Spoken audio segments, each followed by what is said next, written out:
अस्सलाम वालेकुम। Likhari online magazine में खुश आमदीद। मिस्टर एंड मिसेस बीस्ट किस नंबर 21 के साथ हम लोग हाजिर हैं जी, मरियम फयाज़। तो चलिए जी स्टार्ट करते हैं। शाम ढलने लगी थी। सूरज की किरणें आसमान के आखिरी किनारे पर मध्यम पड़ती जा रही थी जब जहान काराबे मेंशन वापस आया। गेट से अंदर दाखिल होते से लाउंज में कुछ चेहरों की मौजूदगी का एहसास हुआ। वो अंदर हुआ तो दानैन और हातिम बैठे नजर आए। हातिम फौरन उठा और मुस्कुराकर जहान की तरफ बढ़ा। कैसा है मेरा भाई? उसने गर्मजोशी से उसे गले लगाया। जहान ने गले लगाया जरूर, लेकिन उसकी आंखों में वो पुरानी चमक, होंठों पर वो शरारत भरी मुस्कुराहट नहीं थी। वो खामोशी से मिला, सर हिला और बिना कुछ कहे अंदर की जानिब बढ़ गया। हातिम ने एक नज़र दानैन की तरफ देखा, जैसे इस खामोशी में कुछ तलाश कर रहा। जहान बरामदे की तरफ निकल आया। मौसम खुशगवार था, हल्की हल्की हवा चल रही थी। वो दीवार से टेक लगा खामोशी से बाहर देख रहा था, जैसे मंजर बदल रहे हों, मगर उसकी अंदरूनी हालत जमी हुई थी। चंद लम्हों बाद दानैन इसके पीछे आई। वो आहिस्तगी से इसके पास आकर खड़ी हो गई। थोड़ी देर खामोशी रही, फिर उसने नरमी से कहा, हनान भाई ने गलत किया जहान। जहान की नज़र सामने आसमान पर जमी रही। वो आहिस्ता से बोला, नहीं, उन्होंने बिल्कुल सही किया। माहिन को वाकई मुझ जैसे नालायक और खुदगर्ज इंसान से दूर रहना चाहिए। दानैन ने एक पल को इसकी तरफ देखा, दिल गिरफ्तार नजरों से, और फिर इसके कंधे पर हाथ रख दिया। हम कजन्स की शायद किस्मत ही खराब है, वो जैसे खुद से बोली, और अगले लम्हे उसकी आवाज़ दरसने लगी। आंखों से आंसू बहने लगे। जहान फौरन पलटा और रोती दानैन को अपने बाजू में भेज लिया। अरे मेरी गुड़िया, तुम क्यों रो रही हो? क्या हुआ है? उसने परेशान होकर पूछा। दानैन ने सर उठाया, आंखों में नमी, लब कपकपाते हुए। जहान, तुम दुआ करो कि हातिम ठीक हो जाए। जहान के माथे पर बल पड़े। उसे नासमझी से कहा, क्या मतलब? हातिम को क्या हुआ है? दानैन ने आंसू साफ किए, एक गहरा सांस और जैसे उसके कानों में बम फोड़ा। हातिम को ब्लड कैंसर है जहान। जहान जैसे लम्हे के लिए सांस लेना भूल गया। वो कुछ देर तक साकत रहा, फिर धीरे से बोला, क्या क्या कह रही हो तुम? दानैन ने इस बात में सर हिलाया। हातिम ने मना किया है किसी को बताने से। जब तक डोनर नहीं मिलता वो सब किसी को नहीं बताना चाहता। तुम बस दुआ करो और किसी को कुछ मत कहना। जहान ने खामोशी से अपने उसे करीब किया और नरम लहजे में बोला, मैं तुम्हारे साथ हूँ दानैन, कुछ नहीं होगा हातिम को। हम सब दुआ करेंगे और वो ठीक हो जाएगा। तुम बस हौसला रखो। दानैन ने इसके सीने पर सर रख दिया। आंसू इसकी कमीज को भिगोने लगे। हवा और ज्यादा सर्द हो चुकी थी। शाम के साय धीरे धीरे अपार्टमेंट के कमरों पर उतर रहे थे। वारान लाउंज में मौजूद सोफे पर नीम दराज सा बैठा था। हाथ में कॉफी का कप था और नजरें खिड़की के पार दूर आसमान की सुनहरी धूप को छू रही थी। सुकून की फिजा में अचानक कमरे का दरवाजा खुला और मरियम बाहर निकली। उसने अपने गिर्द हल्की खाकी रंग की शाल लपेटी हुई थी, बाल चुटिया में समेटे और चेहरे पर एक खास सी चमक थी। वाइस्तगी से चलते हुए बारान के करीब आई। कुछ झिझकते हुए नरमी से पूछा, बारान, मेरे साथ जरा पार्क तक चलोगे? बारान ने सर उठाया और जैसे उसके चेहरे पर वो नरम इल्तिजा दिखी, मुस्कुराते हुए सीधा हो बैठा। इतने प्यार से पूछो कि तो दुनिया के आखिरी कोने तक भी चल पड़ूंगा, वो शरारत से बोला। मरियम के चेहरे पर बेसाख्ता एक मोहब्बत भरी मुस्कुराहट फैल गई। कुछ ही देर में दोनों अपार्टमेंट से बाहर निकले और करीबी पार्क की तरफ चल दिए। शाम का वक्त था, हल्की ठंडी हवा चल रही थी, पत्ते सरसरा रहे थे और दूर झूले बच्चों की हंसी से गूंज रहे थे। दोनों एक बेंच पर आकर बैठा। कुछ देर यूं ही खामोश बैठे रहे, फिर मरियम की नज़र अचानक एक नरम सफ़ेद बिल्ली पर पड़ी जो घास पर खेल रही थी। बारान, तुमने कहा था ना कि तुम मुझे बिल्ली ला कर दोगे? मरियम ने अचानक सवाल किया। बारान ने पलकें झपकी, फिर हैरत से बोला, मैंने कब कहा था? मरियम ने फौरन अपनी आंखें तरोड़ कर देखा। तो तुम कह रहे हो कि मैं झूठ बोल रही हूँ? बारान ने जल्दी से सर हिलाया। नहीं, मैंने ऐसा कब कहा? हाँ, मैं तो बस यूं ही बातें बनाती हूँ ना, मेरा दिमाग खराब है। मरियम ने नाक फुलाते हुए रुख मोड़ लिया। मैंने कब कहा तुम्हारा दिमाग खराब है? बाराना बेबस सा नजर आ रहा था। अभी कहा? मैंने कहा ही नहीं। अच्छा, तो मैं बहरी भी हूँ? मरियम ने घूरते हुए मासूमियत से पूछा। बारान ने एक गहरी सांस भरी, दोनों हाथ उठाकर आसमान की तरफ देखा और बेसाख्ता कहा, या अल्लाह, किसके हथे चढ़ गया? मरियम ने मुंह बनाया। शाल दुरुस्त करते गुस्से से बेंच से उठी और तेज कदमों से चलने लगी। बारान चौंका, जल्दी से उसके पीछे रुका। अरे सुनो तो मरियम, मेरी बात तो सुनो। पार्क की सुनहरी शाम एक हल्के फुल्के रोमानी तमाशे की गवाह बन गई। मरियम तेज कदमों से अपार्टमेंट में दाखिल हुई। बारान उसके पीछे दरवाजा बंद करता अंदर आया। दोनों के दरमियान कुछ लम्हों की खामोशी छाई रही, मगर मरियम का चेहरा गुस्से से सुर्ख था। تو تم واقعی مجھ سے بحث کے لیے پارک لے کر گئی تھی؟ باران نے صوفے پر بیٹھتے ہوئے بات شروع کی۔ مریم غصے سے بولی، ہاں لے گئی تھی، کیونکہ شاید گھر کی دیواریں برداشت نہیں کر پا رہی تمہاری باتیں۔ باران ہلکے تن سے مسکرایا، واہ، مطلب اب میں ہی ہر مسئلے کی جڑ ہوں۔ مریم نے دانت پیسے، تم مسئلہ نہیں، مسئلے کو پیدا کرنے والے ہو، تم فرشتہ ہو، ہر بات میں صحیح۔ مریم کا ضبط ٹوٹنے کو تھا، وہ تیز قدموں سے صوفے کے سامنے آئے باران کی طرف دیکھتے کہنے لگی، ہاں میں ہی غلط ہوں، میں ہی لڑاکا ہوں، میں ہی ہوں جسے بات سمجھ میں نہیں آتی ہے نا؟ باران نے ہنستے ہوئے ہاتھ اٹھایا، ہو خدا، یہ تو پورا عدالت کا منظر بنا دیا ہے تم نے، اور تم خود کیا ہو؟ بڑے معصوم بنے پھرتے ہو۔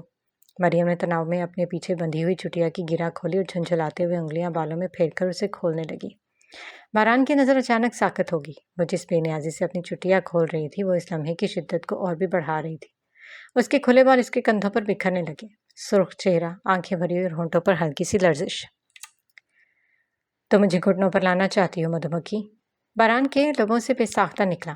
مریم ٹھٹک گئی، بالوں میں انگلیاں رک گئی، وہ حیرت سے باران کو دیکھنے لگی۔ وہ جملہ اس کے اندر جیسے کوئی کچا رشتہ ہلا گیا ہو۔ کیا؟ وہ دھیمی آواز میں بولی، حیران اور شرمندہ سی۔ باران نے یکنا کہ اس کی کلائی تھامی اور اسے قریب کھینچ لیا۔ وہ سنبھلنے کی کوشش میں اس کے سینے سے جا ٹکرائی۔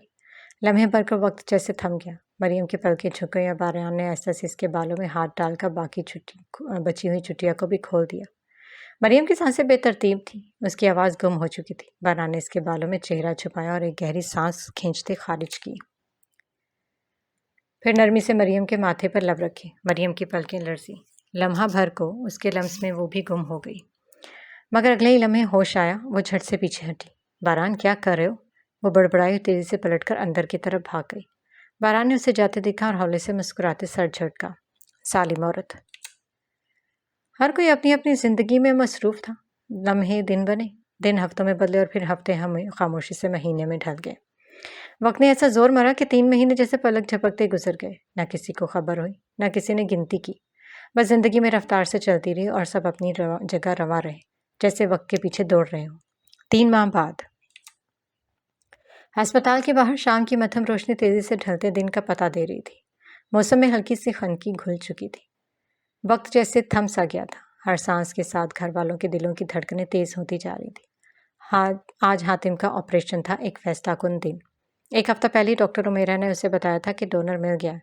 حاتم کا دل جیسے سجدے میں جھک گیا، وہ جاننا چاہتا تھا کہ کون ہے جو اسے نئی زندگی دے رہا ہے، مگر ڈاکٹر عمیرہ کے لبوں پر ہلکی سی مسکراہٹ اور وہ صرف اتنا بولی، وہ یہ سب صرف اللہ کی رضا کے لیے کر رہا ہے، اسے تم سے کچھ نہیں چاہیے۔ اس نے اپنی پہچان بتانے سے منع کیا اور میں اس کی مرضی کے خلاف نہیں جا سکتی۔ حاتم نے خاموشی سے سر جھکا لیا۔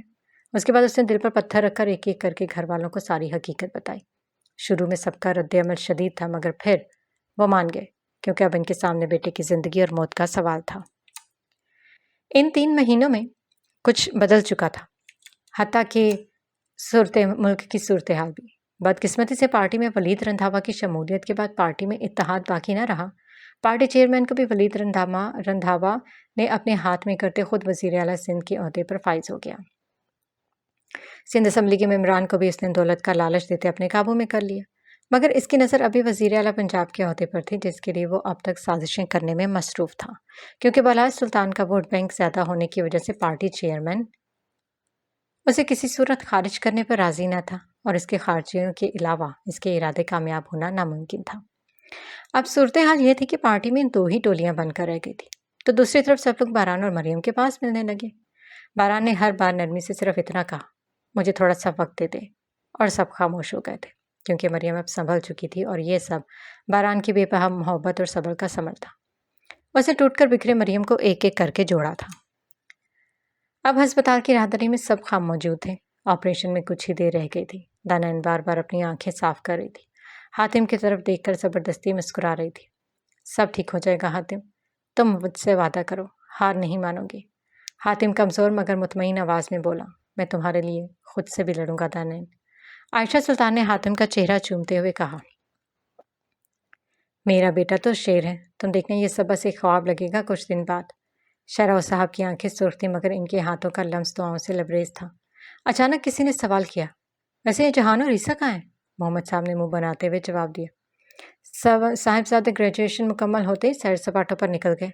बंदे में कुछ शर्म हया भी होती है, मगर इनके लिए शायद ये भी फैशन है। इस पर मूसा ने मुस्कुराकर कहा, ईसा काम के सिलसिले में शहर से बाहर है, रात तक पहुंचेगा। फिजा में बेचैनी थी, मगर साथ ही एक उम्मीद भी घुली हुई थी, जैसे अंधेरे के पार रोशनी की किरण इन सब की मुंतजिर हो। कमरे में खामोशी गूंज रही थी, जैसे हवा भी सांस रोककर सबके चेहरों की बेचैनी पड़ने की कोशिश कर रही हो। नर्स ने आहिस्तगी से आकर कहा, हमें मरीज को लेकर जाना है। हातिम ने एक एक कर चेहरे को देखा। मां की आंखें आंसुओं से भरी थी। बाप की निगाह में वो दुआ थी जो लफ्जों से अदा नहीं होती। दानैन यूं हाथों से हातिम का हाथ थामे खड़ी थी, जैसे वो लम्हा हाथ से छूटा तो सब कुछ छिन जाएगा। हातिम ने दानैन की तरफ देखा। रो मत, मैं वादा करता हूँ लौट कर आऊंगा। दानैन ने बमुश्किल सर हुआ। आंसू चुपचाप बहते रहे। चंद लम्हों बाद वो स्ट्रेचर हिलता हुआ सफ़ेद रोशनी वाली लंबी राहदारी में आगे बढ़ गया। दरवाज़ा बंद हुआ और एक ख़लास सबके दिल में जाग उठी। अस्पताल की राहदारी में खैर मामूली सकूत तारी था। दीवार से टेक लगाए सुल्तान साहब गहरी सांस ले रहे थे। उनकी आंखें दरवाजे के इस पार मरकूज थी जहां हातिम को लेकर जाया गया था। वो चेहरा जो हमेशा मजबूती की अलामत आज थकन और बेबसी में डूबा हुआ था। करीब ही आयशा सुल्तान एक बेंच पर बैठी थी। तस्बीह के दाने उनकी उंगलियों में मुसलसल घूम रहे थे। लब होले होले हरकत कर रहे थे, जैसे हर सांस के साथ कोई दुआ बारगाहे खुदा में रवाना हो रही हो। कुछ फासले पर दानैन एक कुर्सी पर बैठी थी। इसका चेहरा जर्द पड़ चुका था। आंखों के गिर्द स्याह हल्के इसकी कई रातों की नींद छीन जाने की गवाही दे रहे थे। उसे अपने दोनों हाथों में चेहरा छुपा रखा था और कभी कभार सिसकी की दबी आवाज़ फिजा में तैर जाती। बारान पास ही एक कोने में खामोश खड़ा था, हाथ सीने पर बांधे, सर झुकाए। उसके तासुरात गंभीर थे, जैसे वो किसी और उलझन में मुब्तला हो। दिल की कोई था जैसे वो दूसरों से छुपा रहा था। मूसा कमरे के दरवाजे के सामने चक्कर काट रहा था, बार बार घड़ी देखता और फिर डॉक्टर के आने के इंतजार में राहतरी में नजरें दौड़ाता। मोहम्मद साहब हाथ बांधे खड़े, बार बार ज़ेरे लब कुछ पढ़ रहे थे। 4 घंटे गुजर चुके थे। फिर एक नर्स तेजी से कमरे से बाहर निकली। सबकी निगाहें इस पर जमी थी। वो किसी से कुछ भी कहे बगैर दूसरे कमरे में दाखिल हो गई। चल लम्हे गुजरे, फिर एक और डॉक्टर बाहर आया, किसी से कुछ मशवरा किया और वापस अंदर चला गया। हर आहट पर दिल में जैसे उछलकर हलक में आ जाता। आयशा सुल्तान ने आंखें बंद करके दुआ मांगते हुए होले से कहा, या अल्लाह मेरे बेटे को महफूज रख। उसे कभी किसी का दिल नहीं दुखाया, तू भी उसकी हिफाजत फरमा। फिर अचानक दाने ने रुंधी हुई आवाज में बारान से पूछा, कब तक चलेगा, कब पता चलेगा कुछ? बारान ने ऐसे से जवाब दिया, बस थोड़ा सा वक्त दो, बस दुआ करो। वक्त जैसे घंटों को निगलता जा रहा था। एक एक मिनट सदी लग रहा था। दानैन की आंखों से खामोश आंसू बह रहे थे। वो चुप थी, पर हर कतरा उसकी बेकरारी बोल रहा था। सुल्तान साहब ने कुर्सी पर बैठते हुए अपना सर दीवार से टिका लिया और आंखें बंद कर ली। 5वां घंटा शुरू हुआ। तब अचानक ऑपरेशन थिएटर का दरवाज़ा खुला। सब जैसे झटके से उठे। डॉक्टर उमेरा खुद बाहर आई। चेहरे पर एक हल्की सी मुस्कुराहट थी, मगर थकन भी छुपी ना थी। ऑपरेशन कामयाब रहा। अल्हम्दुलिल्लाह, खतरा टल गया। मरीज अभी होश में नहीं, मगर वो महफूज है। चंद लम्हे तक किसी को कुछ समझ में नहीं आया कि सुना क्या है। फिर एक लम्हे में जैसे जज्बात का बंधन टूटा। आयशा सुल्तान के लबों से बेसाख्ता शुक्राने के अल्फाज अदा हुए। अल्हम्दुलिल्लाह, या अल्लाह तेरा शुक्र है। सुल्तान साहब ने आंखें मूंद कर लंबी सांस ली और आसमान की तरफ चेहरा किया। उनके मजबूत हाथों की पुश्त पर आंसू लुढ़काया। ताना ने बारान को बाजू को थामा और रोते हुए सर झुका लिया। मूसा ने करीब खड़े डॉक्टर का शुक्रिया अदा किया और हाथ मिलाते हुए कहा, आप लोगों का एहसान है। मगर इन सब के दरमियान एक चेहरा अब भी सुकून से खाली था, बारान। वो सबको देख रहा था, इनकी खुशी, इनके आंसू, इनकी दुआएं, मगर खुद वह जैसे कहीं पीछे रह गया हो। वो मुस्कुरा न सका, जैसे दिल में कोई भारी बोझ हो। आंखें थकी हुई पर जज्बात से खाली नहीं। कुछ था जो सिर्फ वो जानता था। डॉक्टर उमेरा ने एक पल को उसे देखा। नजरें मिली थी जैसे वो कुछ जानती हों, मगर दोनों खामोश थे। सबको एक नई जिंदगी का यकीन मिल चुका था, मगर बारान अभी खामोश खड़ा था, जैसे कोई अंदर की लड़ाई अभी बाकी हो, जैसे कोई अधूरा रह गया हो। कमरे में नीम अंधेरा था, जहाँ एक तरफ सोफे पर बलाज, मुराद और दूसरा नफूस बैठा था। मुराद, मेरे पर चेयरमैन का प्रेशर है, मैं उसके खिलाफ कुछ नहीं कर सकता। बलाज बेबसी से बोला। लेकिन मुराद बोला, तो अच्छे से जानता है तुझे क्या करना है। मैं हो सकता है कि जल्द सियासत से किनारा कश कर लूँ। अब जो करना है तुझे करना है। बलाज बोला, मैं तुम्हारे साथ हूँ। रंधावा की नस्लें तबाह कर दूंगा। साथ बैठे इस नफ्स ने कहा। लेकिन हम करेंगे क्या? मुराद बोला। उसने बहुत से काले काम कर रखे हैं जिन पर पर्दा है, हमने बस इस पर्दे को हटाते उसे मंजर आम पर लाना है। वो शख्स बोला। मुराद ने माथे पर बल डालते पूछा, और ये होगा कैसे? मैं तुम्हें कुछ लोगों के नाम और राब्ते नंबर देता हूँ, इनसे राब्ता करो और खेल तरतीब दो। बाराज बोला तो मुराद ने सर अस्पात में हिलाया। इसके बाद कमरे में गहरी खामोशी छा गई, जो तूफान आने से पहले की खामोशी थी। अस्पताल की खामोश राहतें में अब कदमों की चाप में भी मादूम हो गई थी। लाइट्स मध्यम कर दी गई थी। अमला थका हारा चुपचाप अपने मालूमात निपटा रहा था। अस्पताल की छत पर बारान खामोश खड़ा था। रात की ठंडी हवा इसके बालों से खेल रही थी, मगर इसकी पेशानी पर फैली शिकनें अब भी वहीं थी, परेशान, उलझी हुई। इसकी नज़र शहर की रोशनियों में गुम थी, मगर जहन कहीं और। सब ठीक है, सब ठीक हो जाना चाहिए। यह जुमला जैसे बार बार उसके दिल में गूंज रहा था, मगर उसके अंदर की बेचैनी इस इज़्तिराब को दबाने में नाकाम थी। चंद लम्हे वहां खड़े रहने के बाद वो आहिस्ता से पलटा। कदम जैसे बोझ बन गए थे। वो राहदारी से गुजरते हुए नरमी से हातिम के कमरे के दरवाजे के पार पहुंचा। कमरे के अंदर मंजर मुकम्मल तौर पर मुख्तलिफ था। मध्यम सी नीली रोशनी में हातिम बेहोश पड़ा था। उसके चेहरे पर थकन के आसार वाज़ेह थे, मगर सांसें मतवाज़न थी, जैसे जिस्म थक चुका हो मगर रूह मुतमईन हो। दानैन इसके साथ वाली कुर्सी पर बैठी थी। उसकी आंखें लाल थी, शायद रोने से या जागते रहने से। हाथों में तस्बीह थी जो अब सिर्फ उंगलियों के लम्स से हरकत में थी। आंखें हातिम के चेहरे पर जमी थी, जैसे सिर्फ देखते रहने से वो जाग उठेगा। कमरे के कोने में आयशा सुल्तान खामोश बैठी थी। इनका चेहरा थका हुआ था, मगर आंखों में माँ की दुआ छुपी थी। इनके होंठ हिल रहे थे, शायद कोई दुआ, कोई आयत, या बस एक इल्तिजा, बेटा महफूज रहे। शहरोज साहब खामोशी से टेक लगाकर बैठे थे, आंखें बंद, मगर इनकी उंगलियां अब भी तस्वीर पर चल रही थी, जैसे वक्त को किसी दुआ से बांधने की कोशिश कर रहे हों। मुसा और पलाश दीवार से टेक लगाए खड़े थे। नजरें बार बार दरवाजे पर जाती, फिर वापस दानैन और हातिम पर। कमरे में एक घुटन सी थी, खौफ की, खामोशी की, और इस बेबसी की जिसमें इंसान सिर्फ इंतजार कर सकता है। बारान अंदर दाखिल हुआ और चुपचाप एक कोने में आकर खड़ा हो गया। किसी ने कुछ कहा नहीं, सब अपने अपने दुख में उलझे थे। उसकी नजरें सिर्फ हातिम पर थी, और अंदर एक बेनाम सी कसक थी, जैसे अभी कुछ मुकम्मल नहीं हुआ, जैसे कुछ कहने, सुनने या समझने की कमी बाकी हो। और इसकी खामोशी उस रात की सबसे बुलंद चीख थी। रात के तकरीबन 1:30 बजे का वक्त था, जब इसकी स्याह रोल्स रॉयस हवा को चीरते हुए एक फार्म हाउस के जरा फासले पर रुकी। वो गाड़ी से निकला और आंखों पर चश्मा लगाए हाथ में मौजूद स्कार को लबों में लगाते दबाया। इस कार का धुआं सामने मौजूद फार्म हाउस से उठते धुएं में घुल रहा था। मैं जब अपनी आई पर आ जाऊं, then I destroy everything. Everything means everything. ये कहते इसने एक और कश्निया और गाड़ी में सवार होते वहां से रवाना हुआ। पीछे वो फार्म हाउस आग की लपेट में बुरी तरह मुतासिर हुआ, जिसके गेट पर रंधावा की प्लेट जगमगा रही थी। तूफान की आमद हो चुकी थी और तबाही मुंतजिर थी। अब न जाने कौन कौन उसकी जद में आता। एक हफ्ते बाद सुल्तान हवेली की खिड़कियों से सूरज की नरम किरणें अंदर आ रही थी। सहन में हल्की हल्की हवा चल रही थी, जिससे दरख्तों के पत्ते सरसराने लगे थे। मौसम खुशगवार था और अंदर एक कमरे में हातिम बड़े से बेड पर नीमदराज हालत में लेटा था। वो अब काफ़ी हद तक संभल चुका था, मगर मुकम्मल आराम की हदायत अभी बाकी थी।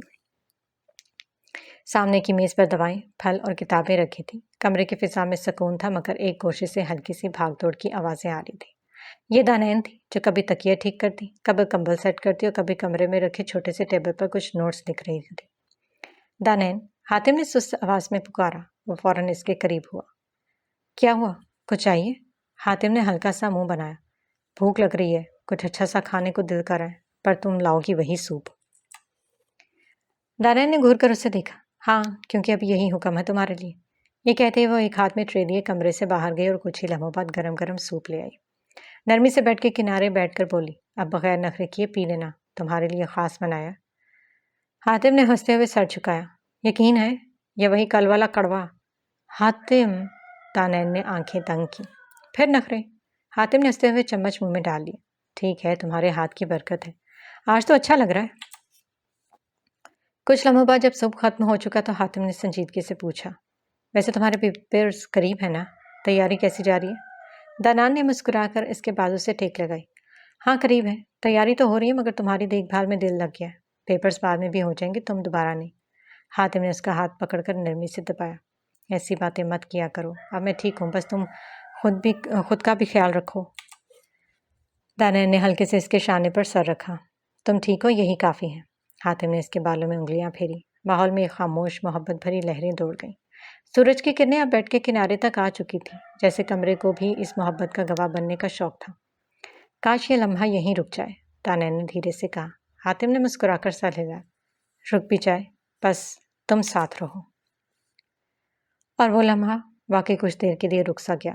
سلطان حویلی کی فضا میں پہلی بار سکون کی ایک نرم سی چادر تن چکی تھی۔ ایک ہفتہ گزر چکا تھا۔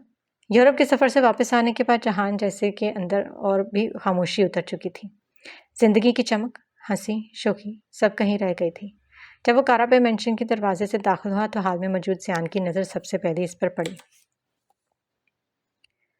اوہو، واپسی ہو گئی شہزادے کی، سیان نے خوش دلی سے کہا، فوراً اپنی جگہ سے اٹھ کر اس کی طرف بڑھا۔ کیسا ہے؟ لگتا ہے یورپ کے سیر سپاٹے تمہیں راس آ گئے، وہ ہنستے ہوئے بولا اور گرم جوشی سے جہان کو گلے لگایا۔ جہان نے بمشکل ایک ہلکی سی مسکراہٹ دی اور پھر چند لمحوں میں معدوم ہو گئی۔ اسی لیے رباں پہ لپک کر آگے بڑھی اور جہان کو گلے سے لگایا۔ میرا بچہ، کہاں تھا تم؟ ساری حویلی ویران سے لگتی تھی تمہارے بغیر۔ انہوں نے پیچھے ہٹ کر اس کا چہرہ دیکھا اور فوراً اس کے ماتھے پر فکر کی لکیریں ابھرے۔ یا اللہ، کیا ہوا ہے تمہیں؟ اتنے کمزور ہو گیا؟ کیا کھاتے نہیں تھے وہاں؟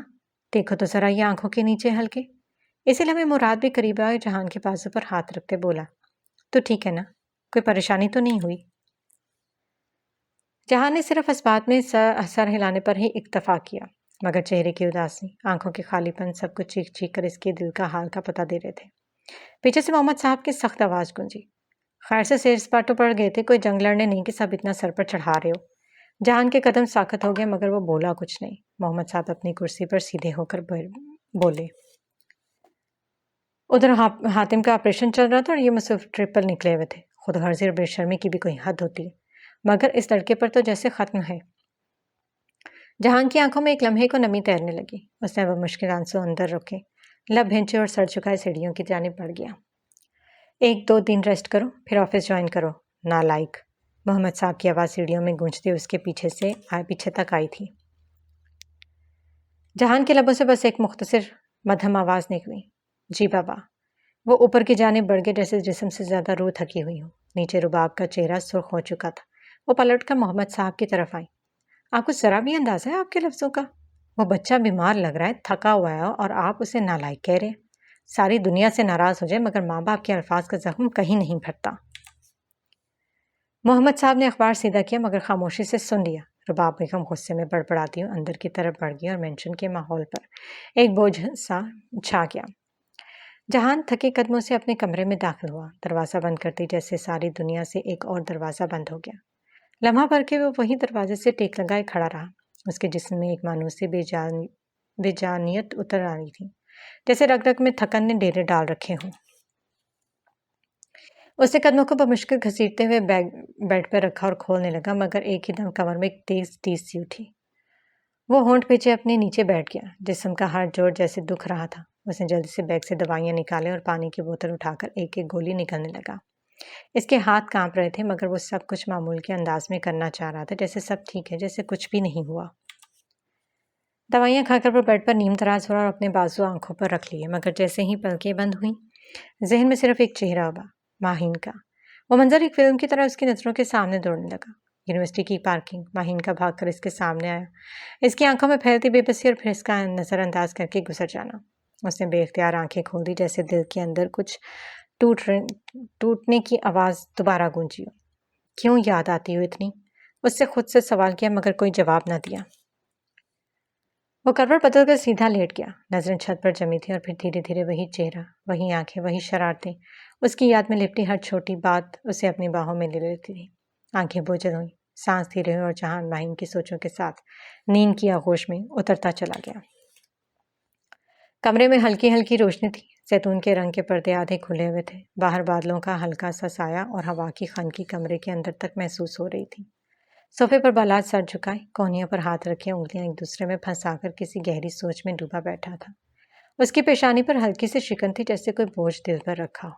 افنان آہستگی سے چلتی اس کے قریب آئی، نرم سا گاؤن پہنے، ایک ہاتھ اپنے بڑھے ہوئے پیٹ پر رکھا ہوا تھا اور دوسرا ہاتھ اس نے محبت سے بالاج کے کندھے پر رکھا۔ بالاج کیا ہوا ہے؟ اتنے پریشان کیوں ہو؟ बालाज चौंक सा गया और फिर उसने फ़ौरन अफनान का हाथ थामा। वो नरमी से उसे अपने लबों से लगा लिया। कुछ नहीं, बस यूं ही। इसकी आवाज़ में कुछ छुपी हुई उलझन थी। अफनान उसके पास बैठ गई। कल डॉक्टर की अपॉइंटमेंट है, याद है ना? जाना ज़रूरी है। बालाज ने गहरी सांस लेते हुए कहा। अफनान, तुम मम्मा के साथ चले जाना, मुझे कल एक प्रेस पर जाना है, काम रुक नहीं सकता। अफनान ने पलकें झपकाई। कुछ कहना चाहा मगर फिर चुपचाप सर हिला दिया। इसकी खामोशी में थोड़ी सी नाराज़गी, थोड़ी सी मायूसी थी, मगर मोहब्बत वो अब भी आंखों से छलक रही थी। बालाज ने इसके चेहरे को अपनी हथेली में थाम लिया। मैं जानता हूँ तुम क्या महसूस कर रहे हो, लेकिन तुम जानती हो ना, हर दिन हर लम्हा तुम्हारे लिए ही भाग दौड़ कर रहा हूँ। अफनान ने नजरें चुकाई। हाँ जानती हूँ, पर कभी कभी दिल चाहता है कि तुम बस मेरे पास बैठे रहो, कुछ भी ना कहो, कुछ भी ना करो, बस हो। बालाज उसके करीब हुआ, इसके माथे पर नरमी से बूसा दिया। मैं हूँ, हमेशा रहूंगा। उसने अपनी अफनान की नाक को नरमी से छुआ और फिर दोनों आहिस्ता आहिस्ता एक दूसरे के और करीब हो गए। बालाज ने इसके कमर पर हाथ रखा और अफनान ने उसके सीने पर सर रख दिया। हमने कभी सोचा ना था कि हमारी कहानी यहाँ तक आएगी, तुम, मैं और एक नन्ही सी जान जो हमारे दरमियान पल रही है, अफनान ने धीरे से कहा। बालाज ने मुस्कुराकर इस पर हाथ रखा। यह हमारे ख्वाब की ताबीर है और तुम दोनों मेरे कुल कायनात। हवा का एक नरम झोंका कमरे में दाखिल हुआ। पर्दे हिले और उसी लम्हे की खामोशी को मजीद गहरा कर गए। कमरे में सिर्फ सांसों की आवाज़ थी और धड़कते दिल जो अब एक तार में धड़क रही थी। सुबह के धुंधलके भी अभी कमरे की खिड़कियों में झांकने लगे। रोशनी नरम सी चादर बनकर हर शय पर उतर रही थी। कमरे में मुकम्मल खामोशी थी, सिर्फ दीवार पर लगे क्लॉक की टिक टिक गूंज रही थी। जहान बेड पर नीम तराज एक हाथ माथे पर रखे छत को घूर रहा था। रात की नींद टूट फूट कर शिकारी और अब अजीब सी बेचैनी के साथ बेदार हुआ था। जिस्म कुछ बेहतर था, मगर दिल, वह तो अभी किसी खला में मौलक था। तभी बेड पर रखे मोबाइल की स्क्रीन जगमगाई। Unknown number. जहान ने कदरे हैरत से मोबाइल उठाया। हेलो। दूसरी तरफ चंद लम्हों के लिए खामोशी छाई रही, फिर एक भारी करख्त आवाज़ उभरी। बहुत सोना है ना तुम्हारी माहीन, देखते हैं कब तक बचा पाते हो उससे, वक्त कम है जहान। आवाज़ कटी, दिल दहल गया। जहान लम्हा भर को साकित रहा। उसकी उंगलियां मोबाइल पर सख्ती से जम गईं, आंखों में एकदम से इस्तराब उतर आया। क्या बकवास है ये, वो बड़बड़ाया, मगर इसकी सांसों में फैलती घबराहट भी काबू हो चुकी थी। माहीन, एक लम्हा ज़ाया किए बगैर वो बेड से उठा, तेजी से वार्डरोब की तरफ गया। जैकेट निकाली, गाड़ी की चाबी उठाई, मोबाइल जेब में रखा और कमरे से बाहर निकल गया। सीढ़ियाँ फलांगते वो नीचे पहुंचा। रुबाब बेगम लाउंज में ही थी। बेटा नाश्ता तो करते जाओ, उनकी आवाज़ उसके पीछे से आई, मगर जहान के कदम नहीं रुके। बाद में अम्मी, वो सिर्फ इतना कह सका और दरवाज़ा खोलकर तेज़ी से बाहर निकल गया। लॉन में खड़ी कार का दरवाज़ा ज़ोर से खोला, स्टार्ट की और गाड़ी पूरे ज़ोर से मेन गेट से निकल गई। जहान का दिल ज़ोर ज़ोर से धड़क रहा था। ये कोई मजाक नहीं लगता। माहिन को कुछ हुआ तो? उसके दिमाग में एक ही जुमला गूंज रहा था, बचा दो, वक्त कम है। दोपहर की तेज धूप में सुल्तान हवेली का माहौल एकदम शोर से गूंज उठा जब गेट के बाहर एक गाड़ी पूरी रफ्तार से रुकी और दरवाज़ा खुलते ही जहान दीवानगी की आलम में बाहर निकला। इसकी आंखें सुर्ख, सांस बेकाबू और चेहरे पर वहशत तारी थी। माहीन, माहीन, वो बुलंद आवाज़ में पुकार रहा था, जैसे हवेली की फिजा इसकी आवाज़ के बूझ तले दब गई हो। फातिमा बेगम और आयशा सुल्तान जल्दी से बाहर निकली। पीछे पीछे हनान, ईसा और अब्बा हजूर भी बरामदे में आन खड़े हुए। ईसा फौरन आगे बढ़ा और जहान का बाजू पकड़ा। क्या हुआ जहान, सब खैरियत है? मगर जहान की हालत देखकर दिल दहल गया। माहीन कहाँ है? मुझे मेरी माही चाहिए। वो झटके से ईसा के हाथ से खुद को छुड़वाकर हवेली के अंदर बढ़ने लगा। हनान का जब्त जवाब दे गया। वो आगे बढ़ा और तलखी से बहान, जहान बस करो। मेरी बहन। जहान की धाड़ ने सबको साकित कर दिया। बस चुप कर जाए आप, बिल्कुल चुप। हिफाजत की थी ना आपने, यही वादा किया था ना। इतने में दानैन भी अंदर से बाहर आया और जहान की तरफ बढ़ी ही कि इसका मोबाइल एक बार फिर बजने लगा। उसने कांपते हाथों से फ़ोन उठाया। हेलो। दूसरी तरफ से वही आवाज़ गूंजी। अफसोस, तुम बहुत देर कर चुके हो। अगर मेरी बीवी को हाथ भी लगा तो कसम खाकर कहता हूँ तेरी लाश के इतने टुकड़े करूंगा कि इस्लामाबाद के तमाम परिंदे इनसे अपना घोंसला बना लेंगे। जहान की आवाज़ में फिजा में गूंजी, मगर फ़ोन बंद हो चुका था। अभी वो कुछ बोलता कि हनान के फ़ोन की घंटी बजी। उसने फ़ोन देखा। करमदीन, ड्राइवर। हनान ने फ़ोन उठाया और स्पीकर पर कर दिया। हाँ बोलो करमदीन। दूसरी तरफ कराहती आवाज़ उभरी। साहब, मुझे मुझे गोली लगी है। माहिन बीबी को वो ले गए। एक लम्हे को वक्त थम गया। क्या? जहान और हनान एक साथ धाड़े। साहब, वो लगे मैं माहीन बीबी को, और वो फ़ोन बंद हो गया। जहान का दिल धक से रह गया। एक झटके से आगे बढ़ा और हनान का गिरेबान पकड़ लिया। ये हिफाजत की है तुमने? बताओ, मेरी माही कहाँ है? अगर उसे खराश भी आए तो मैं इस शहर को राख कर दूंगा। शुरुआत तुमसे करूंगा। हनान ने झटके से उसे धक्का दिया। बंद करो ये ड्रामा। तुम जैसे खुदगर्ज इंसान की तो कोई हक ही नहीं कि बस। दानैन की आवाज़ बिजली की तरह कड़की। वो तेजी से आगे बढ़ी और हनान के सामने खड़ी हो गई। काफ़ी हो गया। मेरा भाई खुदगर्ज नहीं है, सुना आपने? आयशा सुल्तान ने दानैन का बाजू थामा। बेटा बस करो। नहीं मामा। दानैन की आंखों से आंसू बह निकले। अगर आज हातिम जिंदा है तो इसी खुदगर्ज इंसान की बदौलत है। सब चौंक गए, हत्ता के फातिमा बेगम और अगवा हजूर भी। हनान हैरत से बोला, क्या मतलब? दानैन की आवाज़ भरा गई। हातिम को बोन मैरो जहान ने दिया था। ये कहीं यूरोप नहीं गया था। ये तब अस्पताल में हमारे साथ मौजूद था। मुझे भी तब पता चला जब बारान भाई और डॉक्टर की बातें सुनी। वो हनान की तरफ पलटी। सही कहा आपने, बहुत बड़ा खुदगर्ज इंसान है ये।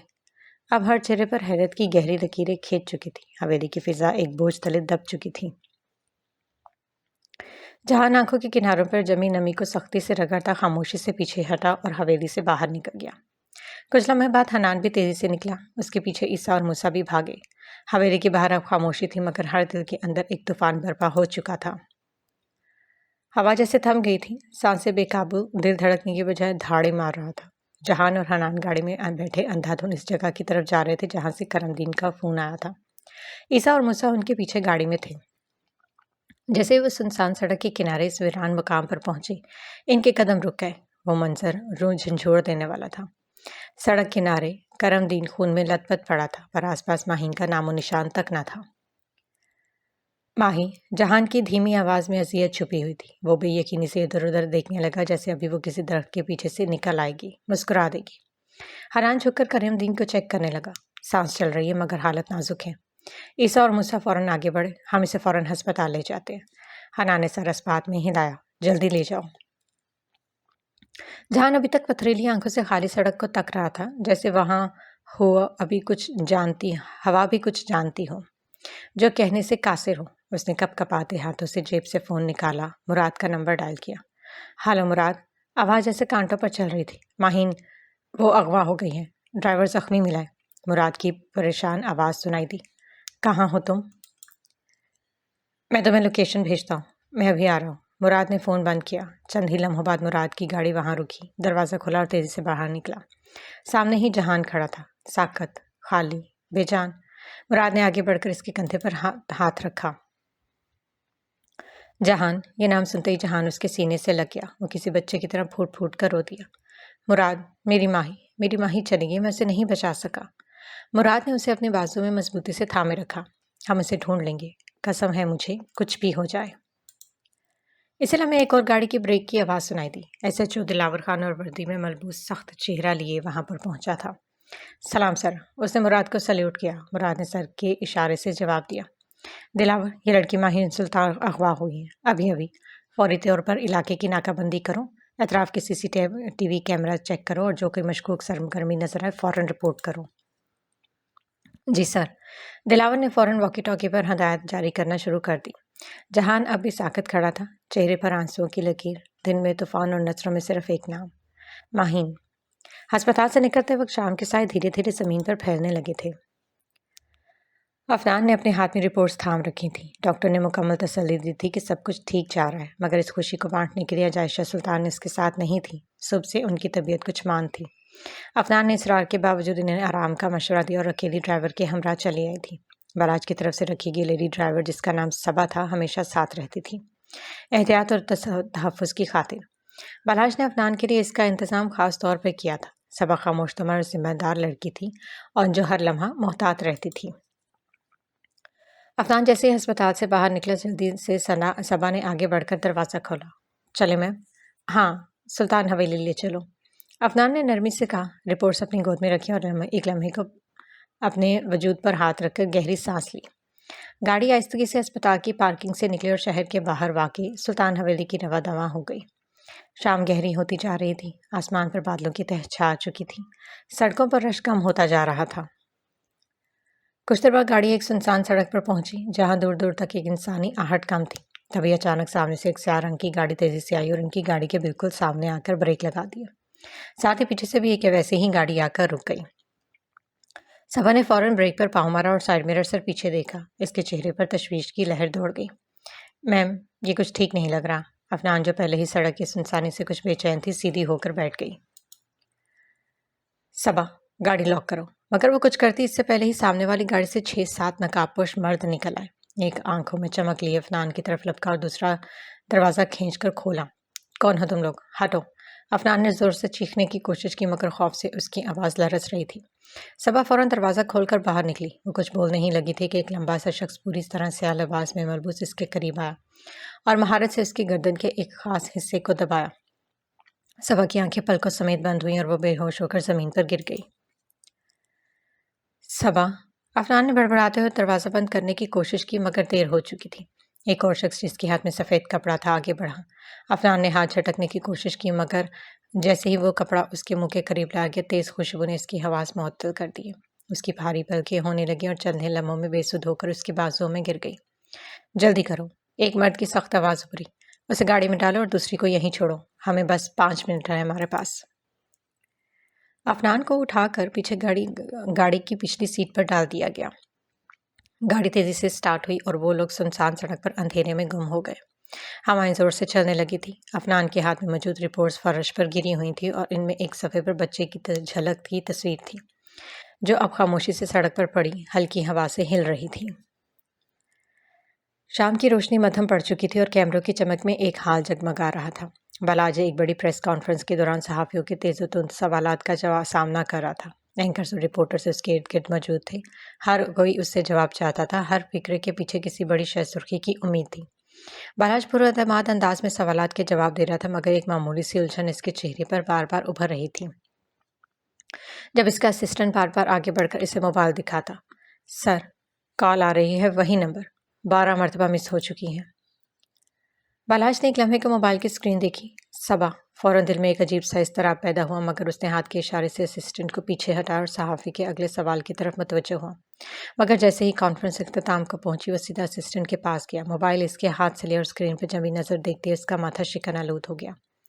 सबा की 12 कॉल्स। दिल ने अजीब सी धड़कन ली। इससे पहले कि कॉल बैक करता, फ़ोन दोबारा बजने लगा। उसने फ़ौरन कॉल उठाई। सबा, दूसरी तरफ से रुंधी हुई टूटी फूटी खौफज़दा आवाज़ आई।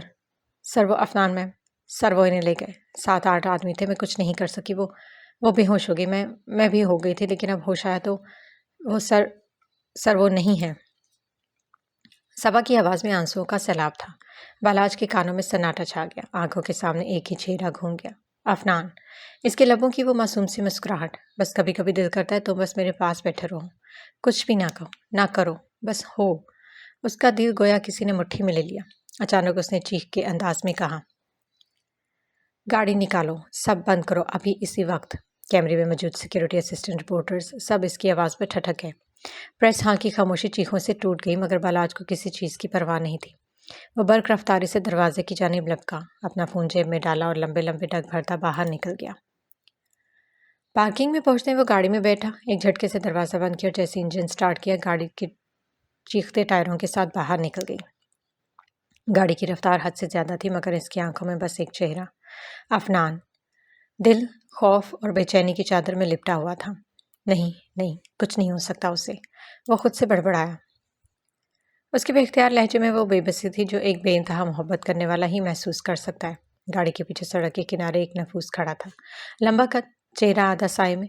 उसने बालाद को दूर जाते देखा। वह हल्की सी सर्द मुस्कुराहट उसके लबों पर उभरी। आहिस्ता से उसने फ़ोन निकाला, नंबर डायल किया और कान से लगा लिया। सर, वो अभी निकला है, इसकी आंखों में तूफान है। दूसरी तरफ संगीन लहजे में वलीद रंधावा की आवाज़ उभरी, इसे थोड़ा तड़पने दो, जब ज़मीन कदमों से निकलती है तो इंसान समझौते पर आता है। फिर मैं अपनी शराइत रखूँगा, एक एक करके। शाम जैसे सयाह हो रही थी और खेल एक और सतह पर जा चुका था।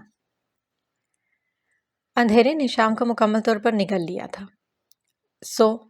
हर सू धुंधली रोशनी और खौफ के साए फैले हुए थे। सुनसान सड़क पर एक गोशा जिंदगी से खाली होता जा रहा था। वही जगह जहाँ चंद घंटे पहले तक अफनान की मौजूदगी थी, इसके वजूद का सुकून था। अब सिर्फ खामोशी, बिखरा हुआ दुपट्टा और बेयकीनी रह गई थी। बालाज सबा के सामने झुका, उसकी हालत देखकर इसका दिल टूट कर रह गया। सबा, उसके लबों से सिर्फ नाम निकला, बाकी अल्फाज जैसे गले में ही अटक गए। सबा ने बमुश्किल नजरें उठाई, चेहरा आंसुओं से तर, कपकपाती आवाज में बोली, सर, वो 7-8 लोग थे, 2 गाड़ियाँ, सब कुछ पल भर में हुआ। वो मास्क पहने थे, अफनान मैम को बेहोश करके गाड़ी में डालकर ले गए। मैं कुछ भी नहीं कर सकी सर, कुछ भी नहीं। उसकी हिचकी बंद गई, बालाज के वजूद में जैसे जलजला सा दौड़ गया। वो घुटनों के बल बैठा जमीन पर पड़ी अफनान की अल्ट्रासाउंड रिपोर्ट को उठाया। कागज पर छपी वो नन्ही सी झलक, इसकी आंखों से आंसू खामोशी से बहने लगे। मेरा बच्चा, मेरी अफनान, वो ज़ेरेला बड़बड़ाया जैसे खुद से मुखातिब हो। रिपोर्ट को सीने से लगाते उसने यकायक सर उठाया, आंखों में बिजली थी। फ़ोन, मेरा फ़ोन कहाँ है? उसके पास खड़े असिस्टेंट को देखा जो इसके साथ ही प्रेस कॉन्फ्रेंस में था और अब परेशान चेहरे के साथ खड़ा था। रुमिल, अभी मुराद को फ़ोन मिला और वलीद के बंदों का पूरा बैकअप चेक कराओ। हर कैमरे की फुटेज मंगवाओ और शहर के सब रास्तों पर नाके लगवाओ। अगर एक लम्हे के लिए भी देर हुई ना तो मैं तुम लोगों के खाल खींच लूँगा। उसकी आवाज़ में वो सर्द वहशत थी जो सिर्फ बेबस मर्द की आखिरी हद पर पहुँच कर निकलती है। इसका पहला शक ही वलीद रंधावा पर था। असिस्टेंट फौरन झुककर मोबाइल पर मसरूफ़ हुआ जबकि बालाज ने सबा के कंधे पर हाथ रखा। होश करो सबा, तुमने जितना कर सकी वो कर लिया, अब बाकी मुझ पर छोड़ दो। अभी ये सब जो हो रहा था कि रुमील ने मोबाइल बालाज के हाथ में थमाया। मुराद लाइन पर है सर। बालाज ने झपट कर फ़ोन लिया। मुराद, अफनान अगवा हो गई है। फ़ोन के दूसरी जानब मुराद जैसे एक लम्हे को गूंगा हो गया था। क्या? बस यही लफ्ज़ निकला। बालाज ने खुद से धुक में लरसती आवाज़ में सब कुछ बताया। मुराद के चेहरे पर जैसे सारा खून नुचड़ गया। उसने दोनों हाथों से स्टीयरिंग जकड़ लिया। वो मेरी बहन है बालाज, मेरी अफनान। इसके लफ्ज़ों में एक आग भड़क रही थी। मैं किसी को नहीं छोड़ूंगा, किसी को भी नहीं। गाड़ी संत से मुड़ी और वो हवा की तरह उड़ गई। बालाज ने सबा को देखकर सरधा भरी, फिर दोबारा असिस्टेंट की तरफ पलटा। फौरी तौर पर तमाम अस्पताल, सरहदी इलाके और प्राइवेट फार्म हाउस चेक करवाओ और सिक्योरिटी हेडक्वार्टर से रब्ता करो। इस बार अगर कुछ हुआ तो मैं खुद सालिम बन जाऊंगा।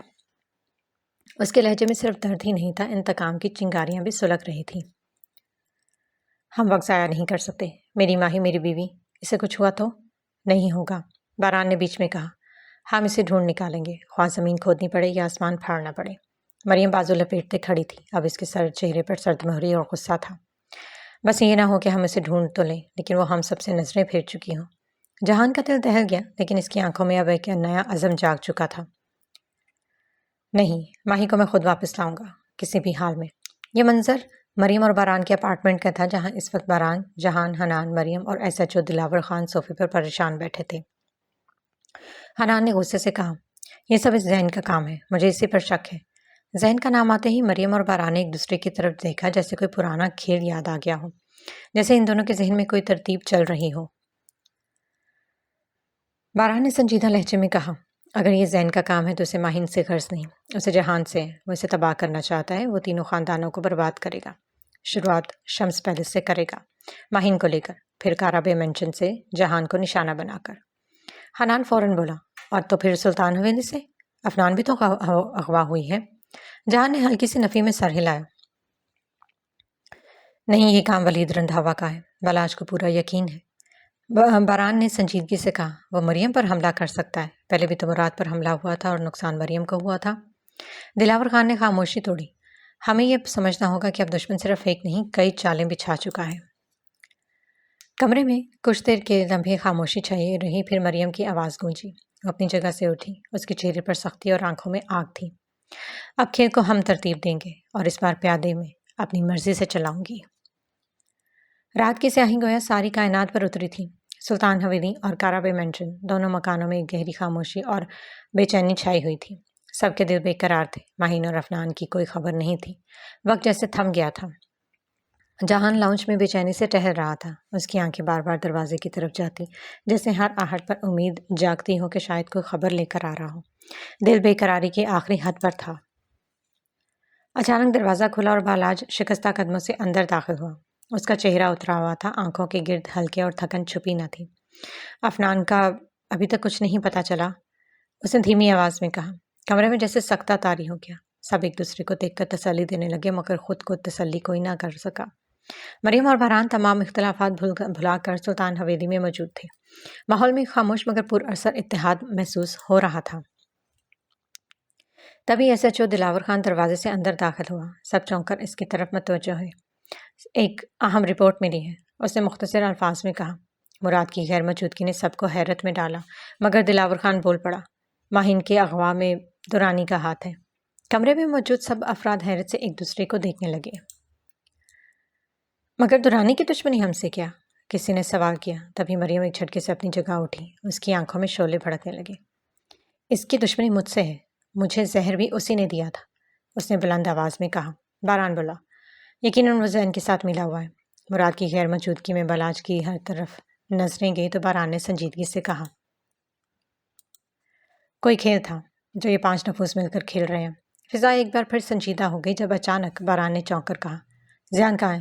داد جی نے جواب دیا، وہ حویلی میں، اس کی طبیعت کچھ بہتر نہیں۔ سب نے سر اس بات میں ہلایا، کوئی زیادہ سوال جواب نہ ہوا۔ اس لمحے مریم اپنی جگہ سے اٹھی اور آہستگی سے چلتی ہوئی جہان کے قریب آئی۔ وہ اس کے قریب جھکی، اس کے بالوں میں انگلیاں پھیری اور ایک خاص جگہ سے بالوں کو ہٹاتے وہاں ایک چھوٹی سی چپ نصب کر دی۔ پھر اس کی آنکھوں میں دیکھتے بولی، تمہیں پتہ ہے تمہیں کیا کرنا ہے؟ جہان نے سر ہلایا۔ اس کی آنکھوں میں اب دھندلی سی بے یقینی کی جگہ واضح عزم تھا اور آہستہ آہستہ قدم بڑھاتا خاموشی سے باہر نکل گیا۔ کمرے میں سب کی نظریں اب مریم پر تھیں۔ رباب بیگم نے سوال کیا، کیا ہو رہا ہے؟ وہ کہاں جا رہا ہے؟ مگر مریم خاموش رہی۔ اس کے چہرے پر ایک خاموش جنگجو کی جھلک تھی جو کھیل کی پہلی چال چل چکی تھی۔ رات دھیرے دھیرے اپنے سیاہ پر پھیلائے سارے شہر کو اپنی آغوش میں سمیٹ چکی تھی۔ آسمان پر بادلوں کی ایک تہہ نے چاند کی روشنی کو چھپا لیا تھا۔ صرف کہیں کہیں ہلکی چاندنی زمین پر چھنک رہی تھی۔